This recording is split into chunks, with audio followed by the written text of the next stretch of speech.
రేపు నీ పుట్టినరోజు, ఈ ఇంటికే ఈ ఇంటికే కొత్త వెలుగు వచ్చిన రోజు.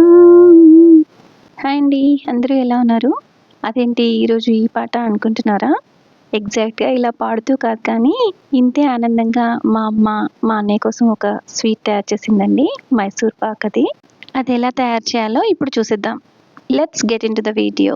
ఇప్పుడంటే బర్త్డేకి కేక్లు, క్యాండిల్లు, పార్టీలు, డిన్నర్లు, లంచ్లు, పబ్బులు అని ఏవేవో హడావిడి వచ్చేసాయి. కానీ ఆ కాలంలో ఎలా ఉండేదండి బర్త్డే? జస్ట్ కొత్త బట్టలు వేసుకొని హ్యాపీగా గుడికి వెళ్ళేసి దేవుడి బ్లెస్సింగ్స్ తీసుకొని ఆ తర్వాత ఇంటికి వచ్చేసి తల్లిదండ్రుల ఆశీర్వాదం తీసుకొని అమ్మ చేత చేసిన ఒక అద్భుతమైన స్వీట్ తినేసి హ్యాపీగా గడిచిపోయేది కదండి. మీకు ఏ టైప్ బర్త్డే అంటే ఇష్టమో కింద కామెంట్ చేయండి. అందులోనూ దసరా పండుగ వచ్చేస్తుంది కదండి. పండగ సెలవులు అంటే మరి పుట్టింటికి రావాల్సిందే కదా. ఈ మైసూర్ పాక్ దేవి నవరాత్రులు కూడా చేసుకోవచ్చు. ప్రాసెస్ తెలిస్తే అసలు ఇంత సింపుల్ గా చేసుకోవచ్చా అనుకుంటారు. ఏమీ లేదండి. మొదటగా నెయ్యిని కరగబెట్టేసుకోవాలి. కరిగిన నెయ్యిని ఒక ప్లేట్లోకి వంపేసుకోవాలి. సో మనం ఏ బౌల్తో అయితే నెయ్యిని తీసుకున్నామో అదే బౌల్తో షుగర్ని తీసుకోవాలి. సేమ్ కప్ నెయ్యి, సేమ్ కప్ షుగర్ అనమాట.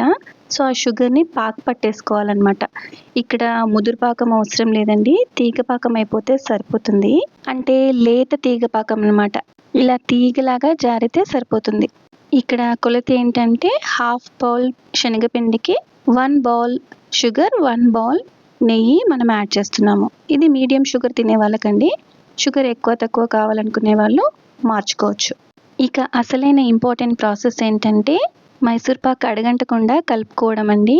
నేను ఇక్కడ ఏ కలర్ యాడ్ చేయలేదండి. కావాలనుకున్న వాళ్ళు ఫుడ్ కలర్ యాడ్ చేయొచ్చు, స్వీట్ షాప్స్లో యాడ్ చేస్తారు.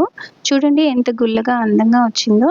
మనం నెయ్యి రాసుకున్న ప్లేట్లో పోసేసి కట్ చేసుకొని చల్లారాక తీసేసుకోవడమే అండి. ఎంత సింపుల్ కదా. ఇంకెందుకు ఆలస్యం, మీరు ట్రై చేసి ఎలా వచ్చిందో కామెంట్లో చెప్పండి. నచ్చితే ఛానల్ని సబ్స్క్రైబ్ చేయండి. మరో వీడియోతో మళ్ళీ కలుద్దాం. Take care, bye.